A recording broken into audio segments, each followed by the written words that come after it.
online, on the iOS and Android, on your mobile phones. Great speakers conversation around the globe.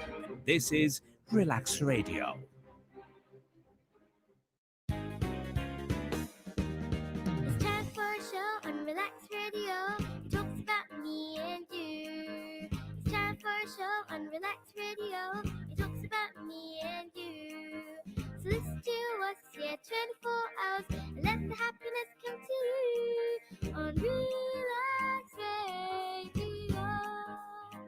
Tune in to Relax Radio.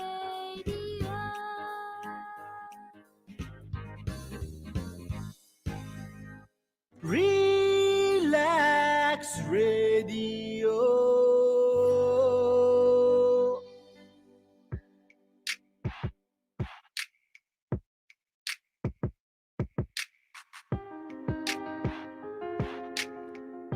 The Art and Spirituality Show.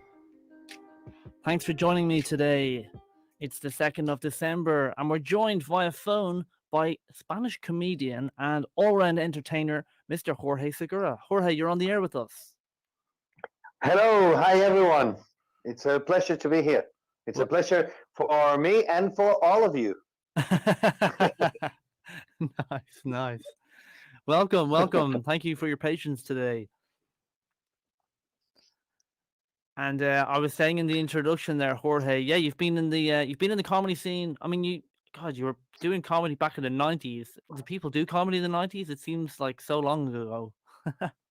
Yeah, it is so long ago.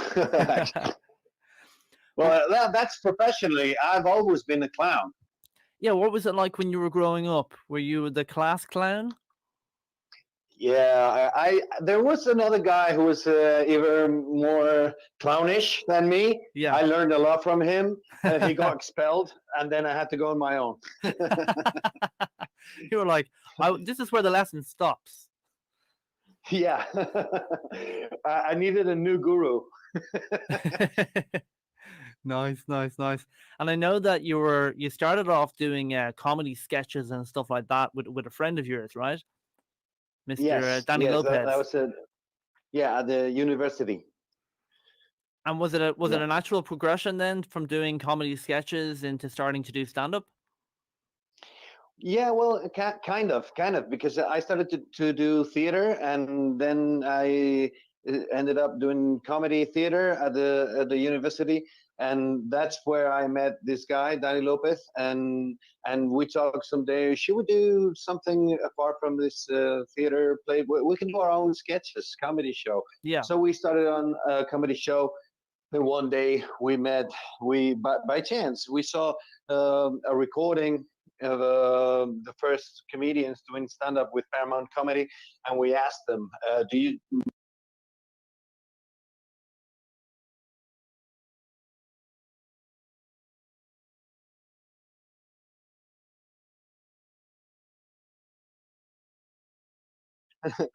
We said, yes, of course, we know what it is, and we handled it. So we'll give you our first monologue next week. I just have to find it, and then so we started writing, and he took a bit longer, but I delivered my first one in a week. Then they didn't call me back, so I was kind of scared. I thought, well, that didn't go well, but they after summer, that was right before summer. After summer, they called me and said, "Do you want to do a recording?"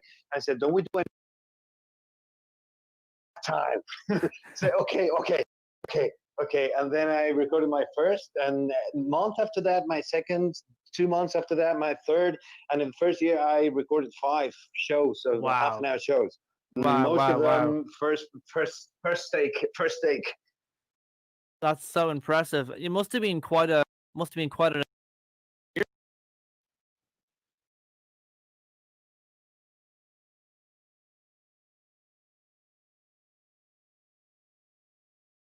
but everybody had it hacked, so everyone could watch it for. So more people, we have more of audience, so more people recognize me on the streets, and I got a little bit creeped out about that. So I stopped for a while and decided to study more what was comedy about, stand-up comedians in United States, where it all started and everything, and take it from there. Yeah, and that's what kind of brought you over to New York then, right? Yes, yes. So let's see here. You've done 5 shows on Paramount Comedy, and you say, okay, I'm getting recognized in the street. This is getting a bit much. It's time to go back to where it all began, so to speak, and go over to the Big Apple and check out the stand-up comedy scene over there. When you were going over, were you going over with the intention of performing, or were you going over more to watch comedy? I was kind of open to perform. I didn't know how it went, so I just wanted to watch, but I was hoping to perform, and I got to perform there and try it out. I had to write a whole new set because I wanted to translate the material I had in Spanish, but it didn't work out well. So I just write a new set for there, and they only needed 3 minutes or 5 minutes, so I just wrote a new set. Yeah, and you'd been doing half-hour sets before that, so I'm sure 3 minutes you were just able to work that out, no problem. Yeah. And tell me, Jorge, I mean, you were able to go over there and you were able to do your set in English. How did your English become so good? How did you get so good at English? Because I mean, for as long as I've known you, you've always been near fluent. Well, my thanks for the near part. Sorry. I was going to say fluent. Yeah. And then I thought, well, life is all in this little tiny things, No, you are fluent. You are fluent. To be fair, you are fluent. I think the only reason I said here was because you're not native, but I mean, you are fluent. Come on. Wow, but I can understand. Sometimes I'm more fluent than others, depending on how nervous I am. but I always found you the closest thing to a funny guy. Brilliant. I can understand to that point. Yeah. Nice, touche. But yeah, because I know that you spent some time in the UK, didn't you? You were at a boarding school, I think, for a few years. Yes, my parents, particularly my dad, wanted me to learn English from where. So he sent me to a boarding school at Lancashire, Manchester, Stonyhurst College, and I spent there 3 years there, locked up, kind of locked up. It was like a Dead Poets Society movie, it was all with all those suits on, and we had to go. Well, it was a Jesuit school after all, so yeah. Wow, that must have been some experience. That. And then when I went back, they put me in the British school here in Madrid to get my degree in proficiency English and stuff. So I had to keep on studying it, and then my sister, I got some family from well, it's now all scattered around the US. One lives in Florida, another one in Texas, another one in San Diego, and another one in New York. That's from family. And then my sister got married to a guy from Chicago, so I got a lot of family there. And I always watched movies and in English movies in English. And also all the music I hear, most of the music I hear, it's English speaking. Yeah, that makes sense. And did you know kind of, I mean, obviously you were doing the class clowning and stuff like that, but I mean, did you always have it in your mind from when you were younger that you wanted to go into some type of entertainment? Well, I was hoping to do that, but I was kind of scared. The parents, how they are, find a real job and all that. Yeah, of course. Yeah. And I just wanted my. Can you say the F word? Life. I don't think so. You know the. I don't think well, so. I'll say it anyway. I wanted my freedom. Hey! Nowadays, the F word is freedom. That's true. You got to be careful where you say that word. That's the one word you're not allowed to say if you don't want to be a divergent or anything. Oh my God! Yeah, if you don't want to be censored, exactly. You have to be careful where you say that word. You know? Yeah, many people have come. So that's a very hard thing for comedy, but a funny thing too, if you know how to handle it, because now we went a few steps backward in what can you say and how can you say it. You know, one of my comedy gurus became George Carlin, Yeah. and many of the Carlin sets cannot be taken today the same way they did on those days. Even though he talked about everything, he got censored and everything. You know, Yeah. Bill Yeah. Hicks and all these guys who tried everything for freedom of speech. And now we're running backwards. And now people don't no longer ask where's Wally. They want to know how is Wally, how does it feel, and how you know why is he wearing the same clothes all over the place? Is he a homeless guy? Is he alone? Is he always alone? Never found a partner? You know, and we went back in the days. We just wanted to know where is Wally. That's it. Yeah. Nice. Yeah, very good, very good. Yeah, absolutely. And I mean, I think these days people are a lot more kind of PC, if you like, when it comes to comedy, aren't they? There's only so much that you can say on stage without offending somebody. People are more Yes. sensitive now than they used to be. Yes, and even more with in the last year with the whole pandemic stuff, Oof. you can't really talk about that unless you are officially nominated to talk about that in a Congress and you have all the data they want you to expose. But you can't just talk about it and talk about your opinion on the subject, you know? Exactly. So Exactly. we're embracing censorship once more. It's Yeah. like we never learned from history. I know it's almost like we've accepted it and we're just like, okay, this is now the new norm and we're just going to go with that. Yeah. If you just say on your YouTube channel that now with the COVID-19 thing, you should wash your hands as if you didn't wash them before.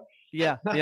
If you're just going to say that, you know, the government just puts up a badge saying this information contains COVID-19, it's not verified and stuff, and watch out, they might be telling you a liar, and they don't even just because you have the name on it, just they label it as something that can be fake news and stuff. You know, they're all so Yeah. worried about fake news that they don't even listen anymore what you're trying to say. Maybe it's just an opinion. It's not a fake news. It's just their opinion. Yeah, no, exactly. I think So now their opinions have become fake news as long as you don't follow the official, the official guide. the official narrative on the subject. So we gotta be careful with that. You know, debates are necessary for human life, for going forward. Like science has always become useful as long as they debated about it, and no, don't take anything for granted. Yeah, 100%, 100%. And as you say, if you can't have an open dialogue about a subject, it just becomes kind of it becomes very secretive, and it becomes government run, and then it's not open. That's not open dialogue. That's kind of going into a different type of world altogether, isn't it?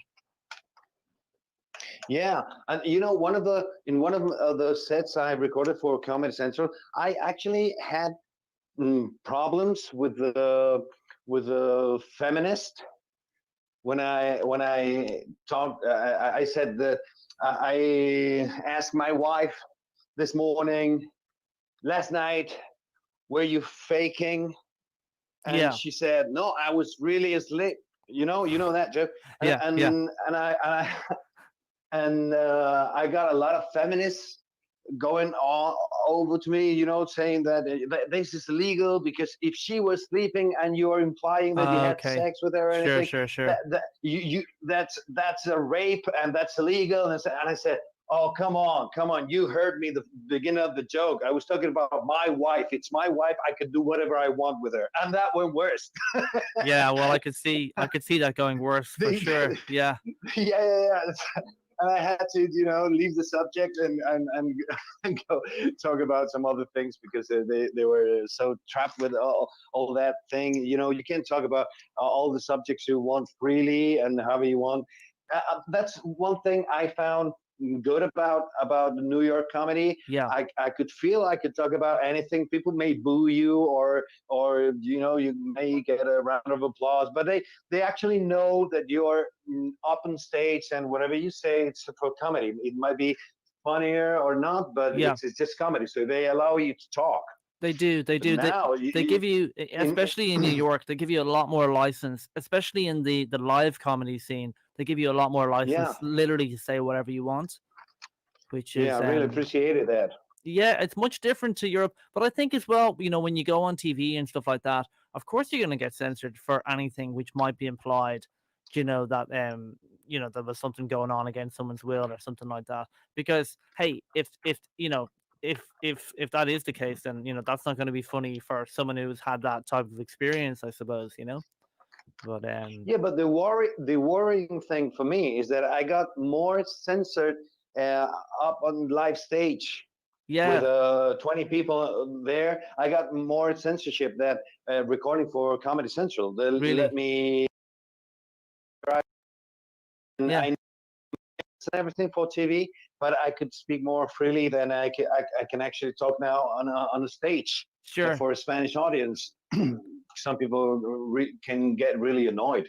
That's interesting. I think definitely when it comes to gender related subjects, and especially subjects to do with men and women specifically, I think people are becoming a lot more outspoken when they don't agree with something. I feel like the comedy culture has changed a lot than it was maybe 5 or 6 years ago, or even say 10 years ago, when people would just, they might not agree with something, but they would have just not said anything.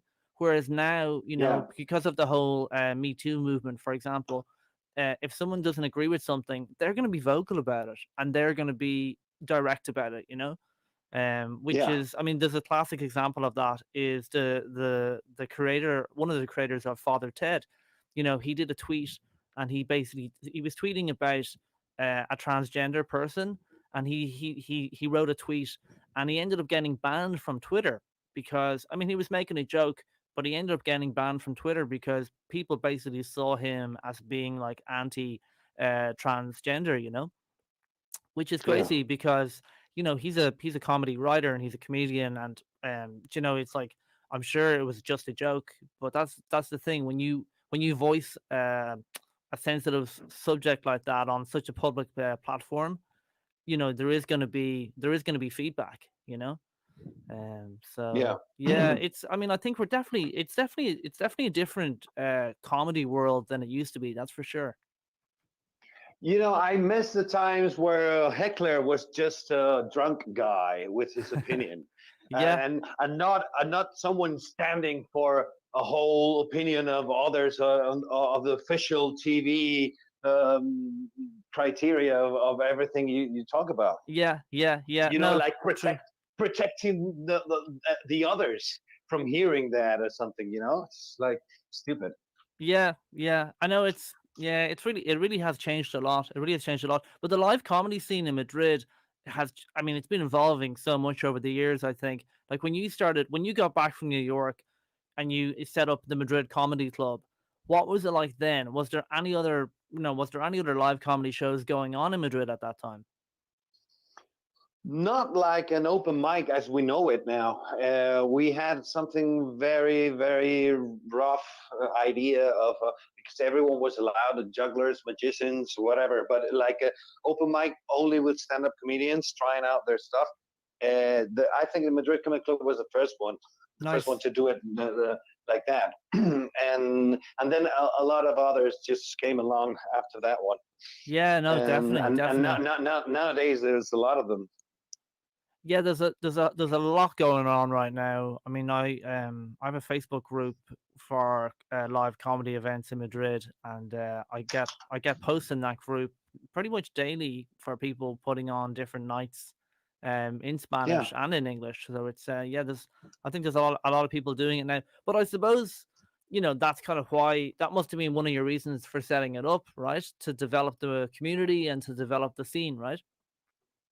Yes, and definitely, I think better comedians come with more practice on stage. So the more they practice, the better comedians they become. So that's happened to every comedian I know. So the more you practice, and when I started out recording, I couldn't even have now you can practice almost every day. You can go to an open mic. I only had my open mic and I had to host it. Yeah. So I couldn't try out a lot of things, and I missed that. Nowadays, if you want to record 5 minutes for TV, you can just go around all the open mics and do your 5 minutes for a week, and then you have it all tested for the recording. Which is fantastic. It's a great thing that you Yeah. can do there. Folks, we're talking to Jorge Segura. He's joining us from Madrid in Spain. And if you have any questions for Jorge, any comments on anything that we're talking about today, you can give a call into the station here, or you can give us a text message, or you can even get us on WhatsApp. If you're messaging from the UK, it's 078 52 473 473. And if you want to send us a message from España, from Spain, you can just do a +44, drop the 0, and then 78 52 473 473. And we're just going to take a short break. We'll be right back after these messages. Please join us then. Oh, okay. Relax Radio.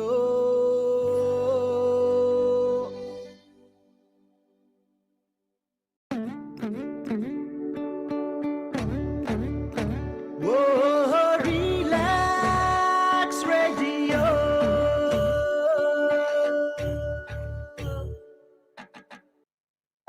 আপনি হয়তোবা জানেন না যে radio advertisement is 4 times more powerful than any other media.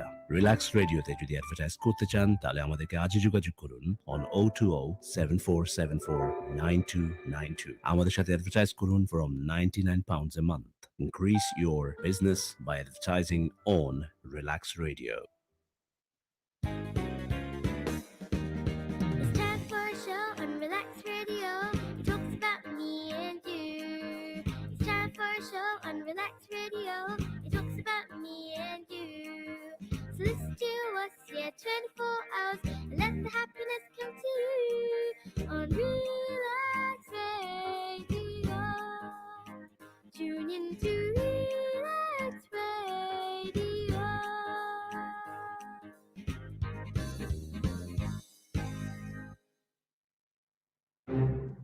It has been too long. No one has taken the initiative to know who you are and what you do. Well, Relax proudly presents Relax Media to unite and expose all media-related personalities under one umbrella. If you are an artist, or maybe you're looking for one, look no further. Log on to www.relaxmedia.com, RELAKS media.com. In return, you get a free webpage and exposure to wider fan appreciation and contacts. Also, optional personal manager. Don't delay. Relax Radio.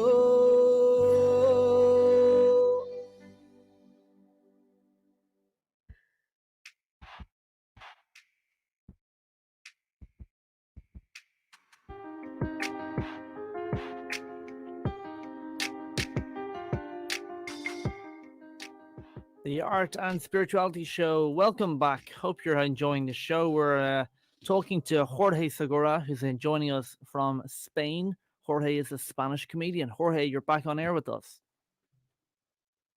Hi there, everyone. Thank you for joining us today. Muchas gracias for venir, for coming. It's been great talking to you so far. Thanks. And I know that you do a lot of music as well, Jorge, right? This is something that I think you're kind of, I often see videos of you singing on stage, and I feel like maybe music and singing is probably, would you say you're as passionate about, music and singing as you are about doing comedy? It's like comedy is like my wife, and music is my lover. Interesting analogy. And were you singing from an early age then as well? I mean, you play guitar as well, right? Yeah, just a little bit. But if I want to do something more serious, I need professional musicians, and I do the singing.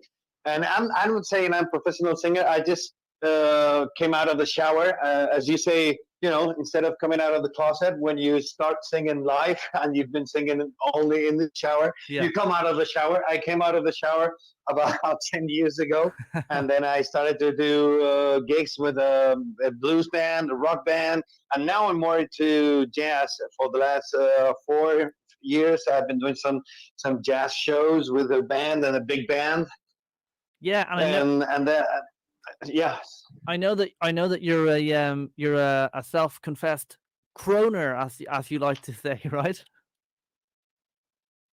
Yeah, one of my references, most important references, was like Frank Sinatra and Elvis Presley. So I that's where my rock and jazz come from, and then I learned about all the others. But first, mainly Sinatra and Elvis was what my dad showed me when I was little, and I loved it. Yeah. So I kind of went with one foot with Sinatra and the other one with Elvis. I did both kind of the shows, and then I started opening more.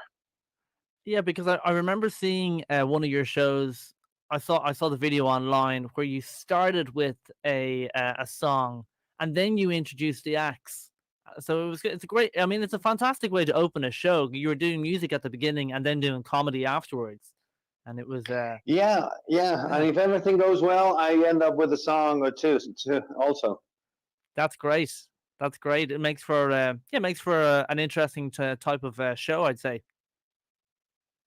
It works. It works fine.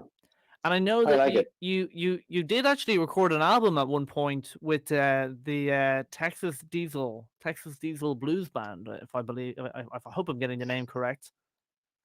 Yes, yes. Texas Diesel. That was blues, like old Mississippi blues. I wasn't even going with my own name. I was called Big Bob Hopper at that time, and we all had this funny names, and but we ended up doing a collaboration with Javier Vargas from Javier Vargas Blues Band.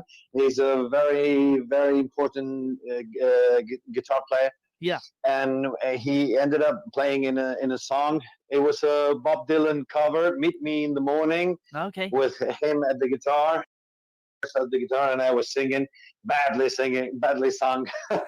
I learned a lot from them, but I had to do it, and then I did some other shows, doing other kind of music like from '70s and stuff. I also did my impression on Jim Morrison and Janis Joplin and all that, those guys from that time. But then I came back to Elvis and crooning. There's a great photo. I hope we use it. There's a great photo of you in like full Elvis costume on stage, like mid song. It's a really good photo. Yeah, I have my own suit. Do you? Yeah. That's brilliant. Yeah, a friend made it out from zero for me. Wow. Wow. That's amazing. And so then you have your own costume every time you do an Elvis show. Nice. Yeah. And do you find Jorge, because you've been hosting comedy now for so many years, do you find that a lot of people who started off on the Madrid comedy doing this kind of thing, do you have much contact with past people who've kind of come through and performed there? Well, yes, actually, I have contact with many other people who started out there, and some of them come back sometimes to try out things for their new TV shows. Many of them are working for TV now, and as a script writers or hosting a show or whatever, and they sometimes come to try new things for their shows. And one of the latest is this girl, Susie Caramelo. who started out at the Madrid Comedy Club, and now she became famous about a year ago. And she called me back to help her out with the script for the new show, as I helped her out with her stand-up material back then, 10 years ago. And there's another guy, Jaime Pastor. He went to do his own show now and working for TV for El Hormiguero. And I know a lot of them who started out at Madrid Comedy Club and then became professional comedians and writers. So I feel good about that. Being able to help people to become what they want. Definitely, definitely. That's such a I mean, that's such a noble. It's such a noble thing to be able to give people a stage and be able to support people and empower people to pursue something that they're passionate about, right? Yeah, yeah, and also give the opportunity to all those people who just came to Madrid for a couple of days from all around the world, but they wanted to squeeze in a few minutes on a live stage in Madrid. So, and I know how that feels because that's how I felt when I went to New York, and I felt so grateful to be able to do that. So I just implanted that as a rule for Madrid Comic Club. Always leave the door open for new comedians, and if they're only going to be in Madrid for a couple of days, they have a priority pass.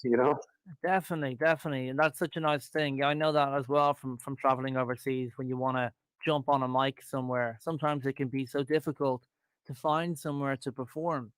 So yeah, Yeah. having that open door policy is yeah, it's a really nice gesture.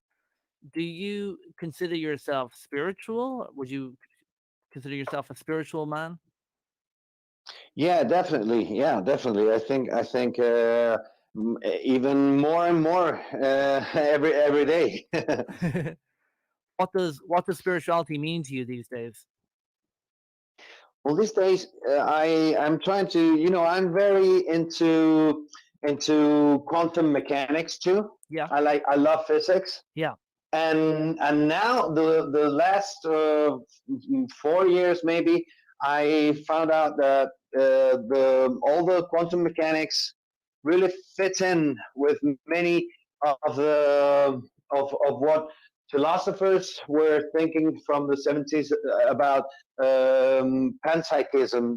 Like everything is connected yeah. and everything is a part of the same living organism. Call it consciousness, call it universe, or whatever. But I really think that we're all connected, and somehow, and maybe like I said sometime, we're cells from the same body, we're same neurons from the same brain, or whatever you want to call it, but we're all connected. Maybe we don't realize it until we get older, but I think there's a point in life that you have to realize that. Well, the first thing, I started to become more and more aware of this when I just took a step forward and accepted that there were no coincidence. Coincidence, it's what we call something that happened that's weird, and we don't have an explanation for that. Yeah. But if you let it pass some years, you'll understand why it happened. So I don't believe in coincidence. I just find them as some things you don't understand in that time, Yeah. but you'll understand afterwards. Yeah, definitely. I mean, I think yeah, you can say it's a coincidence or you can say it's a synchronicity. Just two different Yeah. ways of looking at it, right? Yeah, yes, but I'm not talking about determinism here. I don't think everything it's fixed. I Yeah. think it's like they say, water. Be water, my friend. Like Bruce Lee said, Yeah. be water, my friend. I think it's all like a fluid, a wave, and if you go with it, you have more synchronicities and stuff, and you go better. So when you You can say understand better when things. you say going with a wave, do you kind of take that as to apply like the rule of improvisation to life, to say yes to things? When things come along, you just yes and them. Of course, and I do that on the shows too. And one of the last shows came a big, very big woman from Africa, Okay. and she was drunk, and she was claiming that the government in Spain had lied to her, and she was heckling the show about it. And that I started to work with that actually, and it all became something crazy and insane, but we all enjoyed it a lot, Yeah, yeah. and we laughed so much, and none of us can ever forget that night. So something that for good. I mean, we had a few laughs. Even she had some laughs too, and it was all memorable. But that wouldn't have happened if I just got stuck there and not go with the flow. Definitely, definitely. If you had tried to stop the heckler and shut the heckler down, which was what a lot of comedians say to do with a heckler, but instead you made her Yes. part of the show essentially because you yes anded Yeah, whatever she was talking about.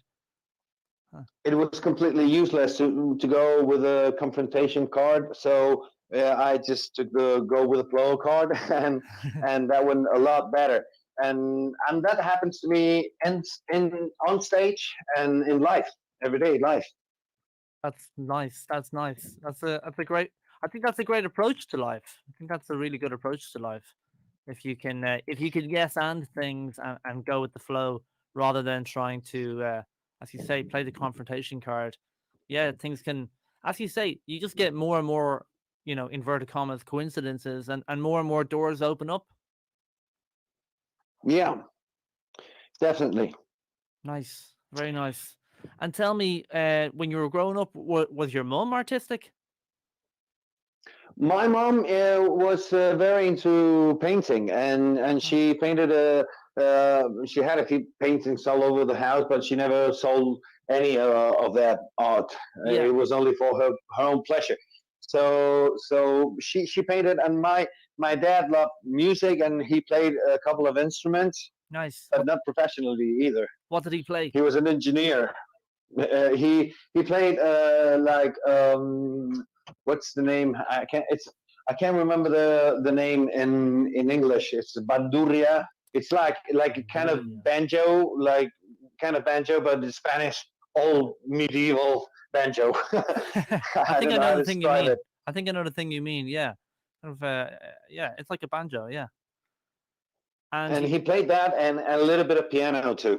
Oh, nice, nice. And so when you started going into, you've come out of university and you've done your first monologue for Paramount Comedy. Were your parents supportive then? Of you kind of pursuing the comedy and stuff like that. They told me to settle down and find a real job, you know. And I Yeah, said, "What's a real job? Is it something that can give you the security that you're going to have an income and everything?" And I said, "But what's the point? You can always get fired. So yeah, and have to find a new job." So I think I had the same uncertainty about the how to make ends meet yeah. at the end of the month. I had the same uncertainty, so better take a chance with this that I like, and if it doesn't work out, then I'll find a real job. And now, after 23, 24 years of living from comedy and music and having a lot of fun, now I'm asking myself, maybe now it's the time to find what they call a real job. But I'm trying to hang on to all the things that I love before I do that. Yeah, yeah. So Well, I I'm think living on savings now. I hear you. I hear you. You're on savings at the moment. Yeah, but these things will come back around again. These things will come back around again. I mean, you take Susie Caramello, who got back in contact with you to help you out with that script. I mean, Yeah. there's probably just a wealth of people out there that you've helped over the years. I'd say there's so many writing opportunities for you if you were that way inclined. I'd say you could definitely go into writing and stuff like that. Yeah, and I now writing a new show, and Oh, they call me to write a new show because there was this big band, 18 musicians with 3 vocalists. yeah. They do a real nice job, but they wanted to do more than just a concert. So I'm writing a whole play about it with the songs integrated in the show. Oh, that sounds fantastic. So you're working on that at the moment? Yes, that's my new project for next year. Oh, brilliant, brilliant, brilliant. And what are you thinking? You're going to put in an actual story behind the music? Yeah, it's like we're doing a recording 1977 in Vegas, and we're four crooners. You know, it's like a Rat Pack recording parody, something like that. Yeah, nice. And you can listen to the songs, but then you can see all the making off in between scenes and stuff, all the relationships they have between them, and it's gonna be a comedy, definitely. Oh, that sounds fantastic. And will you put it on in Madrid, do you think? Yes, we're gonna start off in Madrid, and then we're gonna fly around the globe. I hope, because I'm writing it so it can be easily translated to English, so we can do it worldwide in Spanish or English. Perfect, perfect. Because yeah, definitely if you can do it in another language, especially English, it does make it a lot more global, as you say. Yeah. I'm curious though, but when you did set up Madrid Comedy Club, that wasn't the first comedy club that you set up. I mean, well, it was the first one that you set up, but it wasn't the last one that you set up, was it? No, actually, I started up with Madrid Comedy Club. Then a friend from Murcia, he asked me. He said, "Well, we don't have anything like this in Murcia. Do you think it's a good idea to set up a Murcia Comedy Club?" I say, "It's a great idea. Let's do it worldwide." You know. Yeah, So we started off Madrid, then Murcia, then Albacete, Valencia, Alicante, Barcelona, Asturias, Cantabria. There's so many places, and we were planning at the beginning of the year. We were planning to go to South America and open the Bogota Comedy Club, yeah, yeah. Wow. but it all got stuck because of the pandemic thing. And we wanted to do the Bogota Comedy Club, and then open up a new one in Medellin, and then go upwards to Florida, and try to reach the whole world.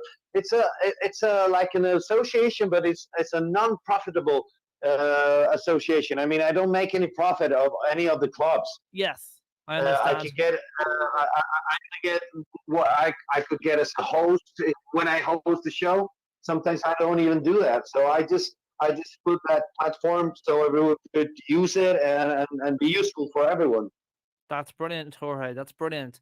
And it's great as well because it just means that, if somebody is in Barcelona or if somebody is in Valencia or Murcia, they have the same option to perform that they would if they were in Madrid.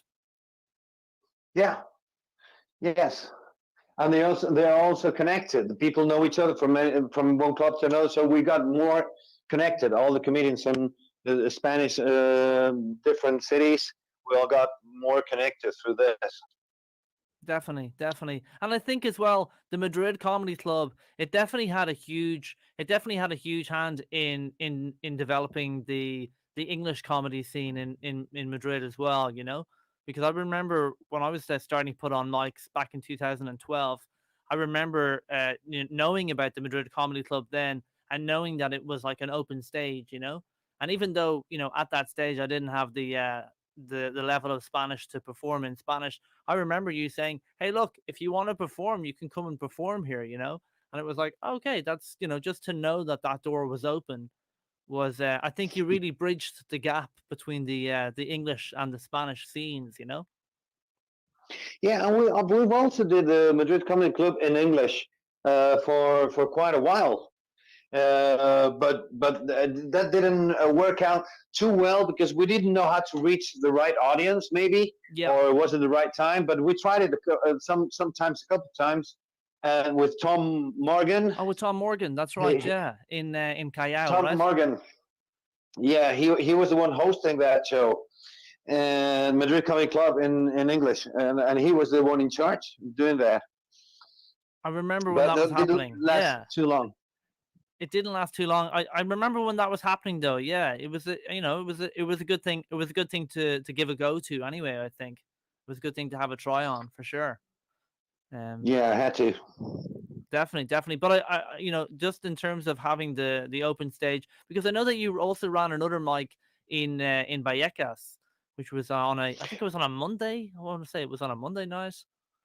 Yes, there was a time we had shows every day all over the city in different venues, and one of them was on Mondays at night, Mondays, and we even called it Madrid Comedy Club Underground because it was so underground that not all the comedians wanted to, but then they were all fighting to come on stage and that because we became like a huge family of freaks, going there every Monday until very late at night. So that was very beautiful.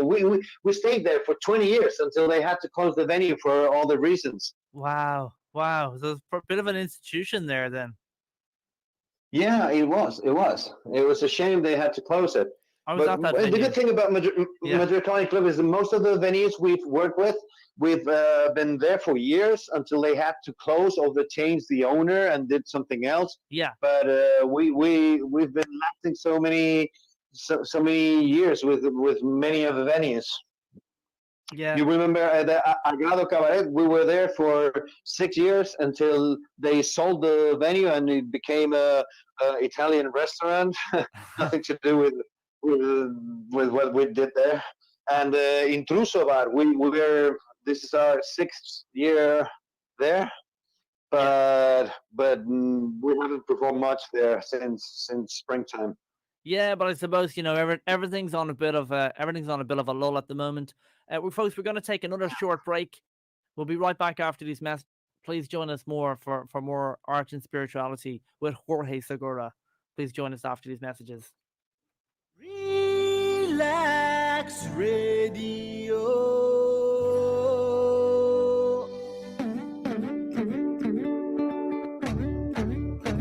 Oh, relax Radio.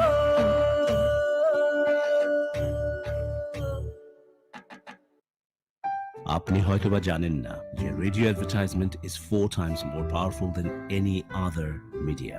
Relax রেডিওতে যদি advertise করতে চান তাহলে আমাদেরকে আজই যোগাযোগ করুন on 020-7474-9292. আমাদের সাথে অ্যাডভার্টাইজ করুন from £99 a month. Increase your business by advertising on Relax Radio. It's time for a show on Relax Radio. It talks about me and you. It's time for a show on Relax Radio.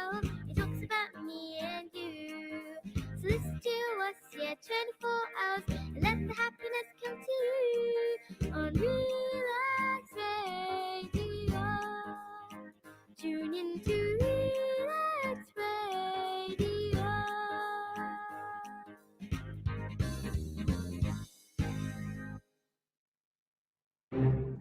It has been too long. No one has taken the initiative to know who you are and what you do. Well, Relax proudly presents Relax Media to unite and expose all media-related personalities under one umbrella. If you are an artist or maybe you're looking for one, look no further. Log on to www.relaxmedia.com, RELAKS media.com. In return, you get a free webpage and exposure to wider fan appreciation and contacts. Also, optional personal manager. Don't delay. Relax Radio.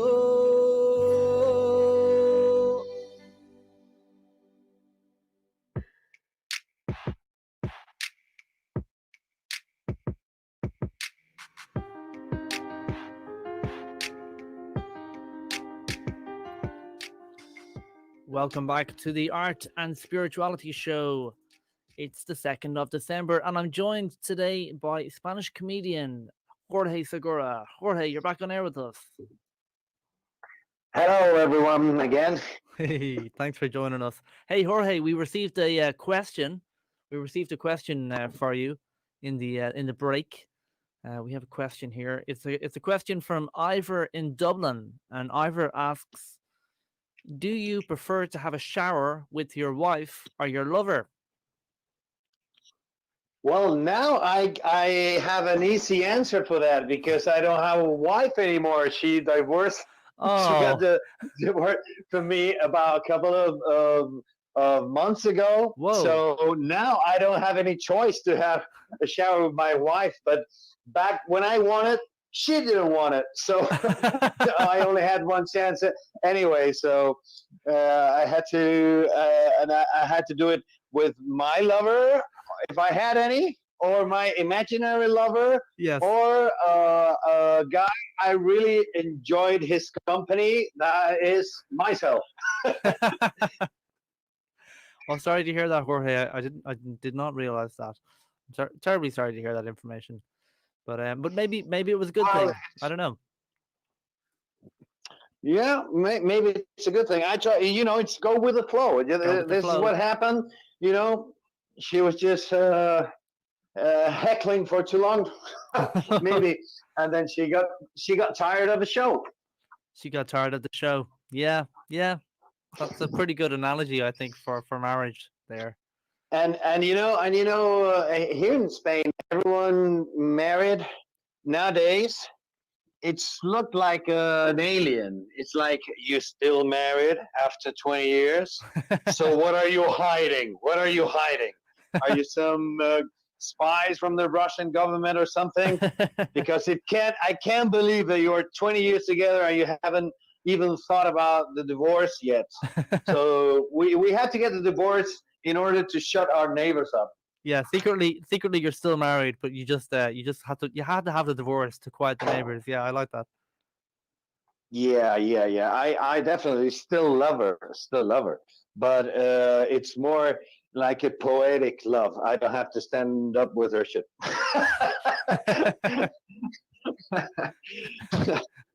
Fair. And were you ever tempted to, when the pandemic started, were you ever tempted to start putting Madrid Comedy Club online and start doing the whole Zoom show thing that a lot of other people have been doing? Well, the thing is, I thought of it, but so many people came up with the same idea that I had to do something different or not do anything at all. Yeah. If I do the same thing as everyone, I'm not summing up to anything. I'm not adding. I'm just doing the same thing. Yeah. So I didn't want to do the same thing. I created a thing called fake news agency, and it's the official agency for fake news. As a joke, but not many people took it as a joke, Oh. So it was too maybe to do that. I don't know, but I love the idea, But now I have to get used to all these things because I'm this morning they call me if I wanted to do a show for 30 people in a couple of weeks. Yeah. And I said, yes, okay. And I said, there's just one thing. You do it from a studio to a live audience, and they're going to be with a Zoom or some kind of software for multiple camera things. Yeah. And so I'm going to do this futuristic show where you don't have the audience near, you know? Yeah. And I'm going to try that out for the first time in a couple of weeks. Oh, that's exciting. But I haven't really thought of doing it. I really hope this whole thing finishes soon enough so we can go back to a real stage and have the real warmth of the people around us and not through. No, I know what you mean. It's just these are different times that we're living in at the moment. It's I think, as you say, if we don't go with the flow right now, then we're going to be swimming against the tide. So we just have to go with the flow. We have to hope that, I don't know, they're going to get a vaccine, or they're going to give us a vaccine at some point, and then we'll be able to go out there and live our lives again. But until that comes along, it's kind of like I feel like we're at the we have to just basically, we got to dance to their music, and we got to put a smile on our face and make like everything's okay, Yeah, well, I also considered the opportunity to create resistance, you know, like Vive la Resistance. Yeah. I Viva la tried to do Revolution. it on the underground shows and stuff like that. Oh God. Yeah, I actually could see that being pretty popular, but yeah, probably wouldn't be the. I mean, I cannot say on live air. I cannot say that I would condone something like that because obviously I'm on live radio right now. So yeah, but of course that there would be people that would think that was pretty cool. I mean, anything secret. I think there was a lot of in the first lockdown there was a lot of private parties going on with the younger generation over here in London. There was a lot of private parties going on, and sure, they were having a great time because if you think about it, when you're younger, who doesn't want to go to a private party? You know, who doesn't want to go to an illegal party? Everyone, right? Yeah. That's like the big thing, you know. So yeah, if you did like an underground comedy club show, of course it would be super popular because it's kind of it's kind of taboo, isn't it? You know? Yeah. And you know, I think that you have to go with the flow, but if you don't really like something that's happening, if you don't like where history is going, you might as well can take a chance at trying to change it, you know? Yeah. So why not?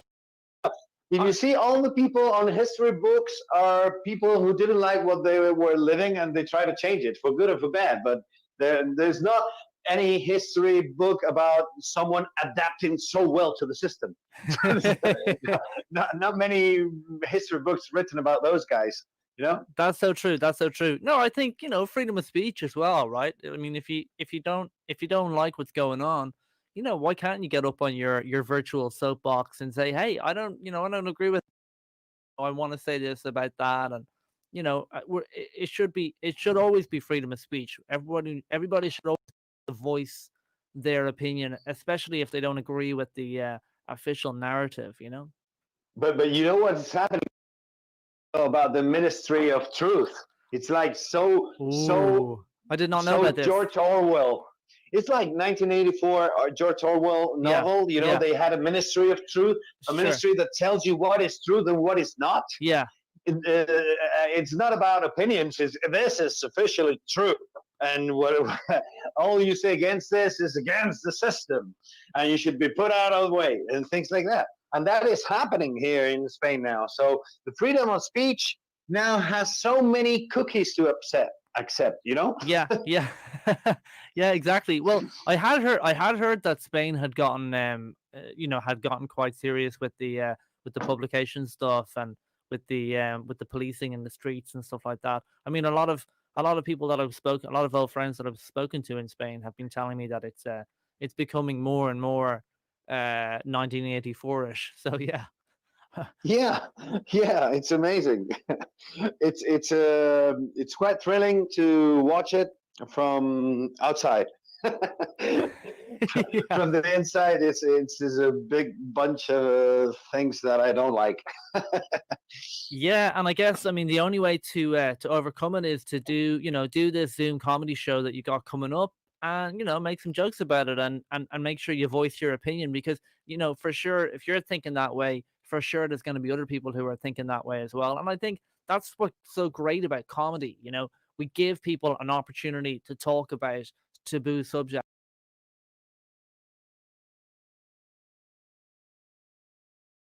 and just really offended.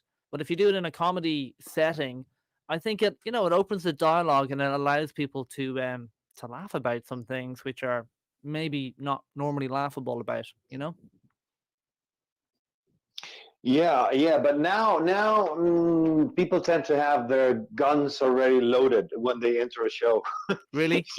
They don't wait for you to say something to start loading. They have it loaded beforehand, just in case you go a little bit too far. They just stand up and say something about it, or they just leave. But I really found that in the last couple of shows I did, I really found people who really wanted to have a few laughs about what is all happening about now. Because I can now, with all that's happening in the world, I can't just go on stage and it's so obvious and it's affected all the world that I can't like try to not talk about what is happening. So I end up talking about my opinion on all the things that here in Spain has happened and in the world, but mainly in Spain with all the different laws and changes they made throughout the year. Now the masks are mandatory. Now they're not. Now you should. Now you should not. Now you can get fined if you don't. And it's also incoherent that I have to talk about that. I mean, if you're all okay with something and you have your scientific proof that you have to do something, it's okay. It's okay with me. I can trust. I can give that. I can take that leap of faith with science. Okay. But when you change your criteria from week to week, then that makes me at least doubt. So my mission is like tell other people, do you have the same doubts as I have? Or is it just me? Am I too picky with this? Yeah, am I the only one that's kind of going, hey, what's going on here? There's something not quite right. Hey, we received another question, by the way. Another question also from Ivor. You've got a fan there. We also have another question from Ivor in Dublin. And Ivor asks, will your guest take the vaccine? Bit of a big question. Yes. Yes, you.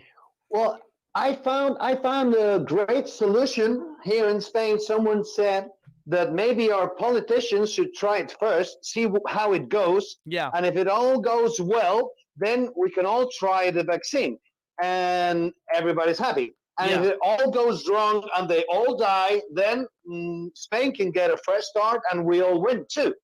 So I think the best thing to do is have our politicians try it first and their families. And if it all goes well, then maybe we can all try it. But we're not just lab rats, They have to show us a little bit more confidence about this. We can just say, because they wanted the vaccine in Spain, and then track the people to see how they go and how they develop things, good and bad things. So they're telling us we're going to be lab rats, and I don't want to be lab rat. I prefer to watch it from the outside the cage thing, and then maybe if it works, maybe I can try it. Yeah, well, I think that's been the big thing for a lot of people with the whole vaccine. The rushing, you could say, the rushing of the vaccine is that they're bringing in these vaccines and they haven't had the time that they would normally have had to test it because obviously we're in a critical situation with the virus and everything like that. So people are saying, well, in a normal testing situation, they would have had years to test something before it hit the market. And now, these vaccines are being rushed onto the market because of the COVID situation. So yeah, I agree with you. I agree with you.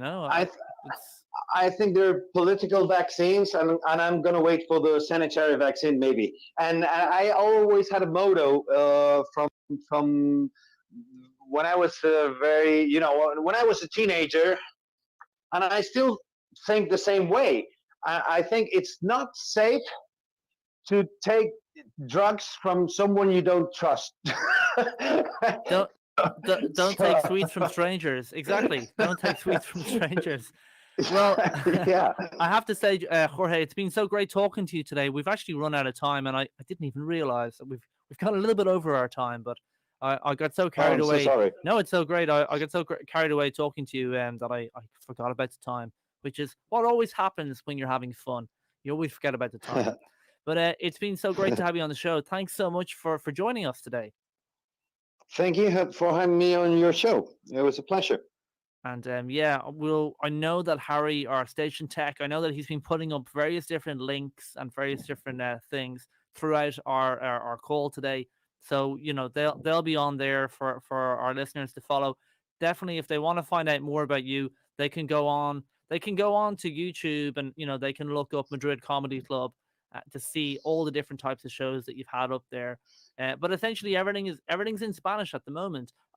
I did my best to find something online which was in English, but I couldn't find anything. So I think that's something that maybe you'll have to remedy that at some point. See if you can get some English subtitles onto some of your sets. Okay, I'll record my next show with Michael DeMonte. I will go on the 11th of December. I will go on stage here in Madrid, a Madrid stand-up club. Yeah. And I'll do a couple of minutes there, and I'll try to record it and put it on live on YouTube or anything. Exactly. Put it on live in English, and then that way, you'll have a whole new country of fans over here in the UK. Okay, and in Dublin too. Thank you for Ambassador from Dublin asking questions. Thank you. Yeah, for your definitely. interest. Thank you, Ivor from Dublin, for your questions. Thank you, Jorge, for joining us. And we're going to take a short break now. Jorge, I'll speak to you soon, man. Okay. Okay, thank you very much. Goodbye. Ciao, ciao. Bye bye. That was Jorge Segura there, who joined us via phone, and we got carried away at the time. I got carried away at the time. I say we, it was me. I got carried away at the time, talking about comedy and talking about the COVID, and talking about vaccinations. I'd love to know your opinion about vaccinations. Are you going to get the vaccine when it comes in? I'm going to be talking more about that after the break. Just going to take a short break now. Please join us then for more art and spirituality after these short messages. Relax Radio.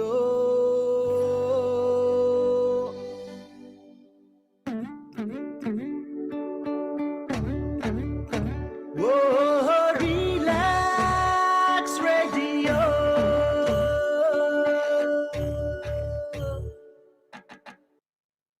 আপনি হয়তোবা জানেন না যে radio advertisement is 4 times more powerful than any other media.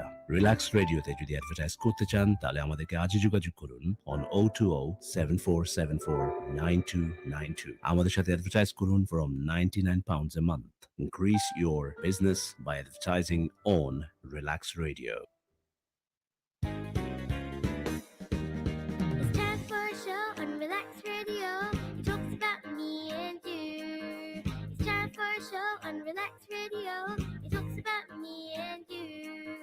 So listen to us, 24 hours, and let the happiness come to you on Relax Radio. Tune in to Relax Radio.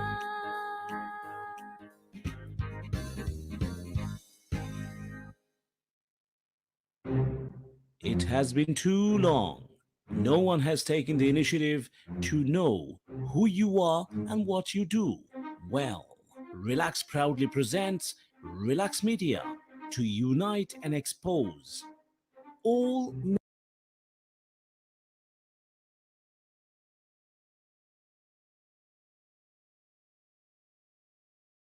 other.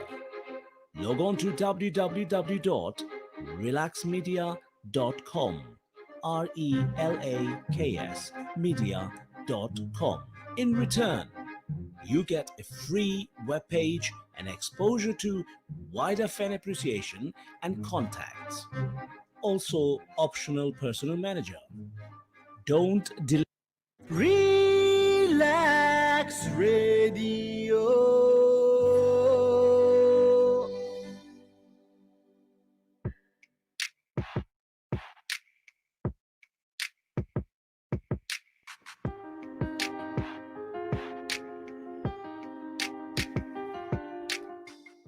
Welcome back to the Art and Spirituality Show. Oh, so interesting talking to Jorge Segura today. He joined us via phone. Thank you, Jorge, for tuning, for joining us. It was a really interesting conversation. Always great to talk to a comedian, especially a Spanish comedian, because I feel like the situation in Spain is so different to what's happening over here in the UK. It's just it's the whole. I mean, I think all the lockdowns across the world, they've all been handled very differently. So it's great to get the insight from somebody else in a different country, isn't it? It's great to get that insight. We've had it pretty different over here in the UK, and we're coming out of lockdown. Right? We're coming out of lockdown tomorrow. I know that the shops are opening up tomorrow here in London. What are things like in rest of the world? For example, in Dublin, we had our listener Ivor from Dublin, who always tunes in. He always tunes in every week, and he's asked us another couple of questions here. I'm going to get them up now. Where are they? Here they are. He has asked us another couple of questions. Yeah, he was asking. He was asking Jorge if Jorge would get the vaccine, and I think it's an interesting time, isn't it? This COVID thing. It makes it very difficult for people to talk about it without people getting quite worked up about it, because obviously it's a very serious situation. But yeah, I'm interested to know your thoughts on this. Are you going to get the vaccine when the vaccine comes in? Are are you like Jorge, and also like me, and thinking to yourself, I'm probably going to wait? And the thing is, I probably will wait. I never get the flu vaccine, for example. Like my dad, he always says to me, "Did you get the vaccine for the flu jab, as it's called?" And I have to say, I never get it. I never get the flu jab. I never get it. And I rarely get the flu. So I don't know. That's kind of how I think about the flu. I don't talk about it, and I don't get it.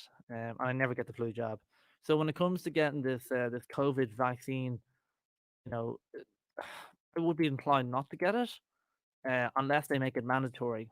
Because the way I see it is, I'm not going to put that thing into my body. I don't even want to take on a small amount of it. I would be much more inclined just to keep on washing the hands, keep on social distancing, make sure I'm exercising, make sure I'm eating well, and make sure I'm, keeping to myself, not out and about, not going into very populated places and things like that, and being mindful of people who might be in danger, like older people and stuff like that. So, that would be my 2 cents. Love to know your 2 cents on the subject. Are you going to get the COVID vaccine when it comes in? Are you going to get the COVID vaccine when it comes in? Did I receive a missed call? No, it's from the other day. So, are you going to get the COVID vaccine when it comes in? Let me know your thoughts on that.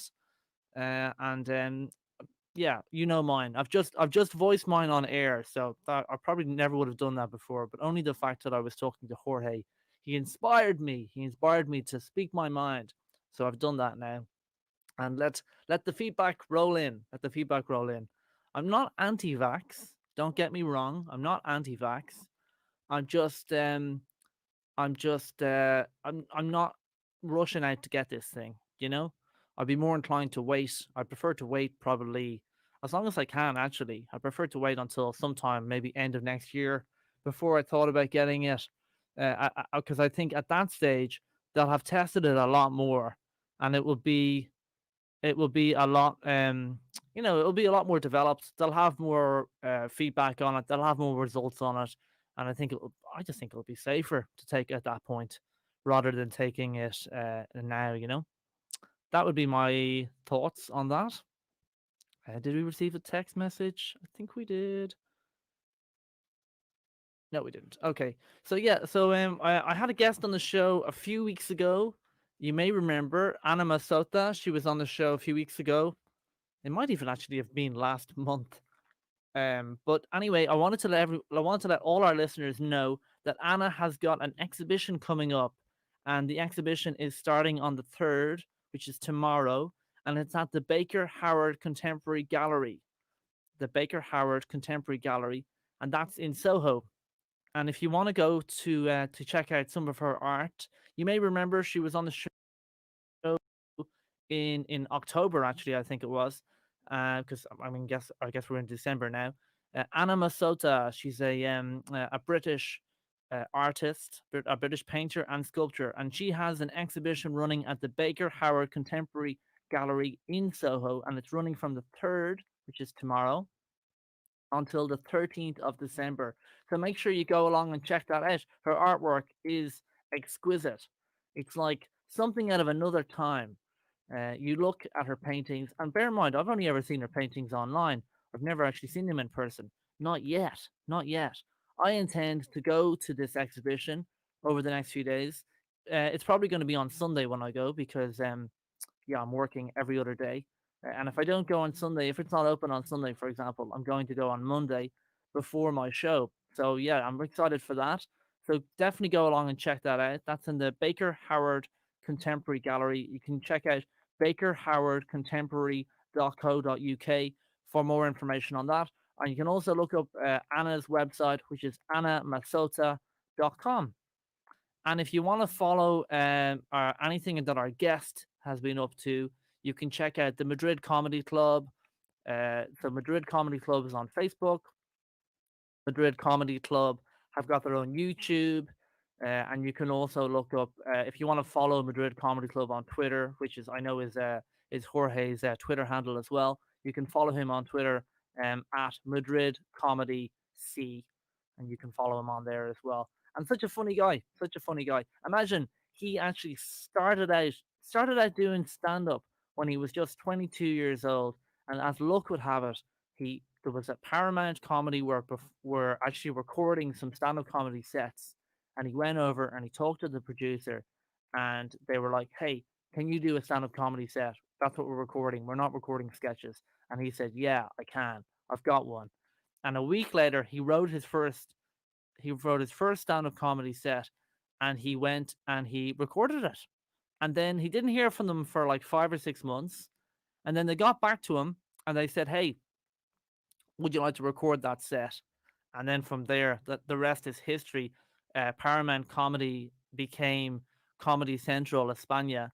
And yeah, I mean, he's recorded like 20 Comedy Central shows now. You know, it's pretty impressive. And by the way, when he stopped doing comedy after that first year, when he had recorded 5 different sets, and he went over to New York, he managed to perform at Gotham Comedy Club in New York City. This is a very famous comedy club. It's very famous because it's right beside, well, it's very famous because it's a famous comedy club, but it's also famous, in my opinion, because it's right beside the Chelsea Hotel. Yeah, you guys remember I was talking about the Chelsea Hotel before? I remember you were in the Chelsea Hotel. Well, this is the famous Chelsea Hotel from Leonard Cohen's song. The Chelsea Hotel where Janis Joplin stayed. I think Andy Warhol stayed there as well at some point. Lots of famous artists have stayed in the Chelsea Hotel, and the Gotham Comedy Club is located right beside the Chelsea Hotel, and it's a great club because they've got 2 floors. They got the main floor, which is like where the pros do their sets, and then they also have the basement where they have comedy open mics on. And I've actually performed in the basement before. It's a pretty cool venue. So yeah, when I heard that Jorge was in New York in 2002, not 2002, would have been, yeah, when he was 22, 23 was the time that he was there. I think we're looking at around, I think it was around 2001 that he was there. In fact, I think he was in New York in 2001, and he was telling me the other day when we were talking, he was telling me that he has a home video, like a kind of a video that he recorded himself, in case you didn't know what home video was. He had a home video of himself on top of the Twin Towers, right? And he's got, yeah, how cool is that? So that's kind of eerie as well. So I think he was there, I think he said he was there in August 2001. And yeah, obviously, you know, the Twin Towers thing happened in September. So pretty crazy, huh? Pretty crazy. So yeah, he's had a really interesting life. Really, really interesting life. And he's, you know what? The best thing about Jorge is that he's exactly what Madrid comedy represents. He's all about giving people stage time, supporting people, and, you know, giving people the opportunity to perform. I actually met Jorge when he was a judge. He was a judge on a comedy competition that I partook in. Is partook a word? That I partook in Madrid. And that was I think it was called funniest ficker competition, funniest ficker, something like that. And it was he was one of the judges. He was one of the judges, and I made it to the final. And in the final, he was one of the judges deciding who was the funniest, you know, new comedian on the night. And yeah, so that's how I met him, and we kept in contact after that. And years later, when I was running my own comedy show, when I was co-running my own comedy show, I should say, Diamonds Comedy, which I co-ran with Chris Mattis. Chris had this brilliant idea. He said, "Hey, we should put on a show that that includes the main Spanish comics, and we should see if we can do a show with the main Spanish comics, because you see, at that time, the main Spanish comics, Jorge Segura included, they were preparing comedy sets in English for Comedy Central." So Chris had this fantastic idea. He said, "Why don't we do a show? We'll call it the Comedy Central Collaboration, the Comedy Central Collaboration Show." And that's what we did. Chris, he set the whole thing up. He got in contact with all of the comedians, and the idea was that we would record, we would film, and we would record the comedians doing their sets, the Spanish comedians doing their sets in English, and then they would have an English set that they could then submit to the Comedy Central. And yeah, that's what we did. And that was another way that I kind of kept in contact with Jorge as well. And then, over the years after that, he was talking about this comedy venue that he ran, which was the Madrid Comedy Club Underground. And yeah, I actually performed. I did some stand-up comedy in Espanol at one of these Monday night sessions as well. Such a great guy. Such a great guy. So yeah, you've now been introduced to him. Something we didn't talk about as well today was another collaboration that Jorge did back in the day. He collaborated with a Spanish artist called Flippy. And Flippy is a famous Spanish comic from País Basco. And he collaborated with him when they were over in the States.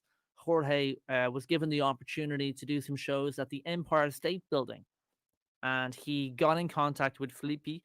Felipe, I think, was based. I think he said he was based in Boston at the time, and Felipe came and he did the shows at the Empire State Building, and they also performed at New York Comedy Club, and that is actually where he got the inspiration for Madrid Comedy Club, from the name New York Comedy Club.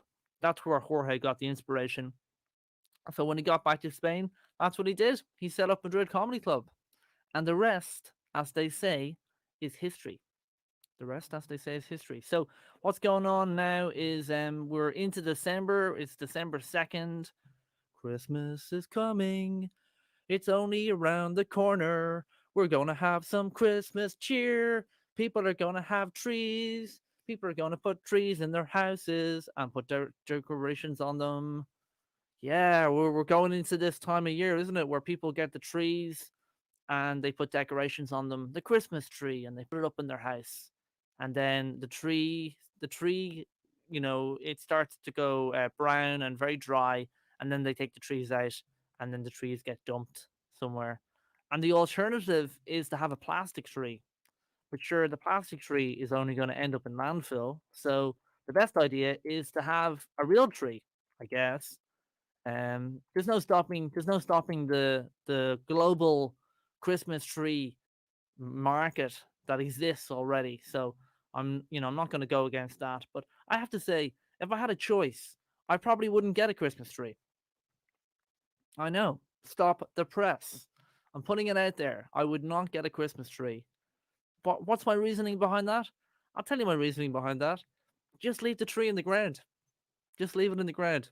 Yeah, that's honestly how I feel about it, because you know what? That tree is growing. It's alive. It's creating oxygen for us. It's taking in our carbon monoxide. It's doing a great job already. We don't need to cut the tree out of the ground and, let's face it, kill it. We don't need to do that. Let's just leave it in the ground. Trees are spiritual beings as well. They have an energy. They have a life force. Let's leave the tree in the ground and not put it in our sitting room for 2 months, only for it to end up, probably getting made into firewood. That's how I feel about Christmas trees. Bit of a quietener there. Imagine I said that in a packed room, a really packed room, and there was loud music on, and everyone was dancing and having a great time. Imagine it was a Christmas party. People were having a brilliant time. They're like, this is the best Christmas party ever. I'm having so much fun. And there was a huge Christmas tree in the corner with lots of lights on it and lots of decorations. And people were like, yeah, this is brilliant. And they were cheering and they were dancing. And then you know what happens when you're like talking in these situations? You know when you've been in like a loud bar or something and you're talking to your friend and you're like you say something to them, and just as you start to speak, just as you say your words, the music goes off and it's like what you're saying is really loud and you're like, I was late for work. Oh, everyone heard me saying I was late for work. But let's be honest, it's usually something a little bit more embarrassing than that. It's like, I had a hole in my sock. Oh, now everyone knows I had a hole in my sock. And it's that exact situation. You're at the Christmas party, everyone's cheering, everyone's dancing, everyone's having a good time.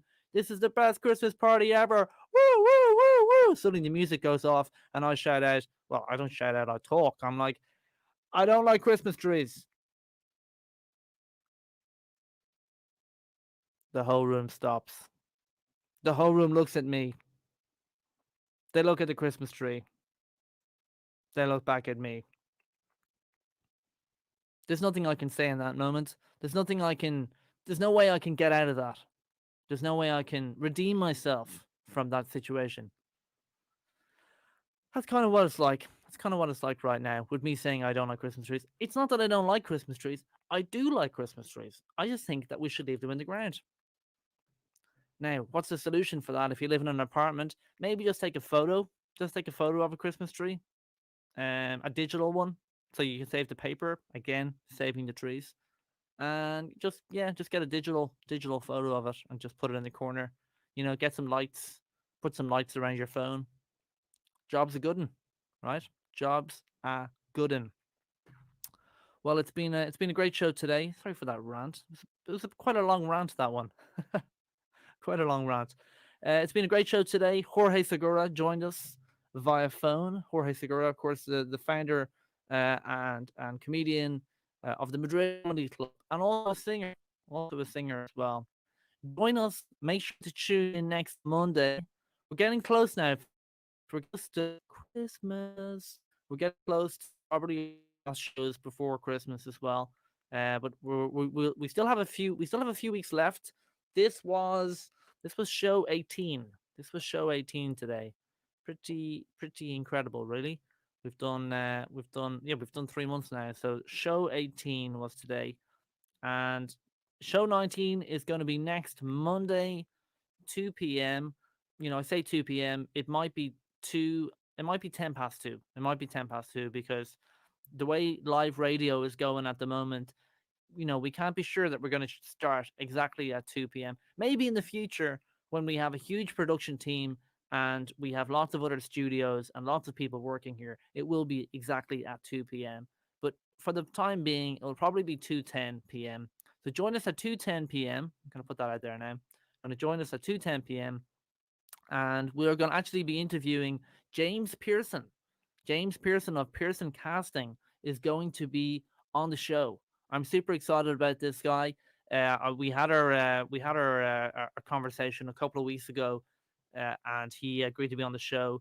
And yeah, such an interesting guy. He is one half of Pearson Casting, and also one of the innovators, one of the founders of the CCI movement, the Collective Creative Initiative, which is the collaboration between a lot of different artists, dancers, teachers, singers who have been offering free classes on YouTube via their YouTube channel, the Collective Creative Initiative. You can follow them on Twitter, by the way. There's at CCI. And yeah, so we're going to be interviewing James on next Monday's show. Really excited for that. It's going to be a great show. So tune in for that.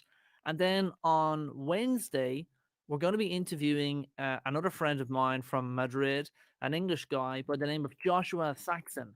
Joshua Saxon's going to be on the show.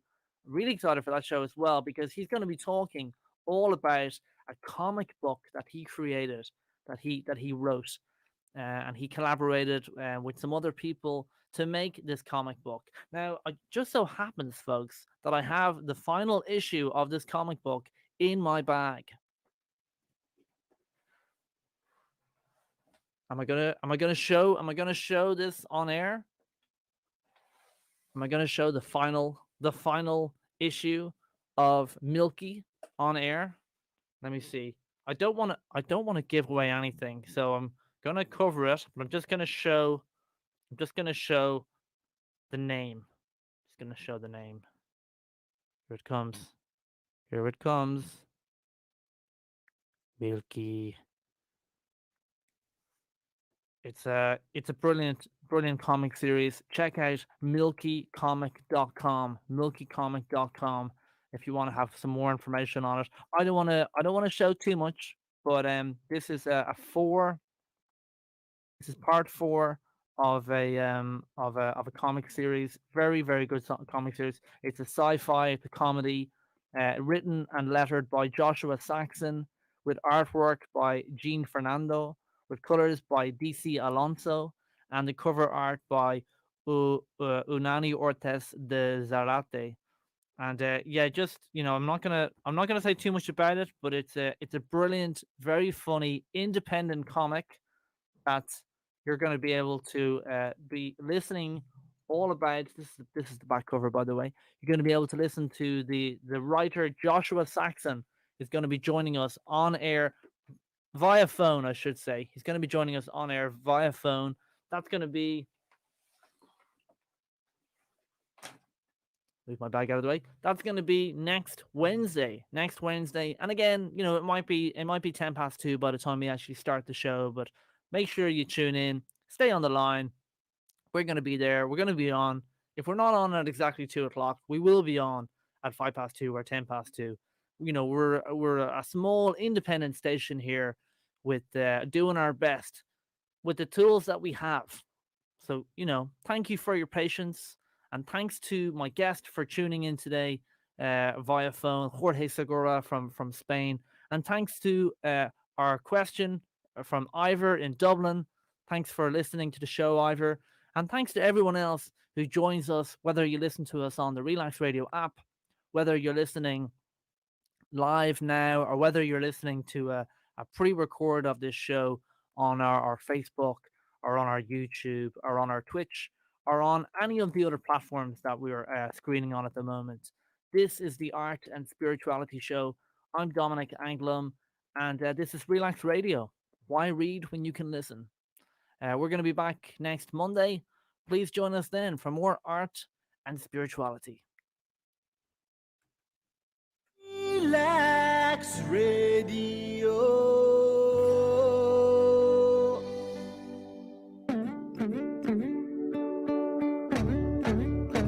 Whoa, Relax Radio.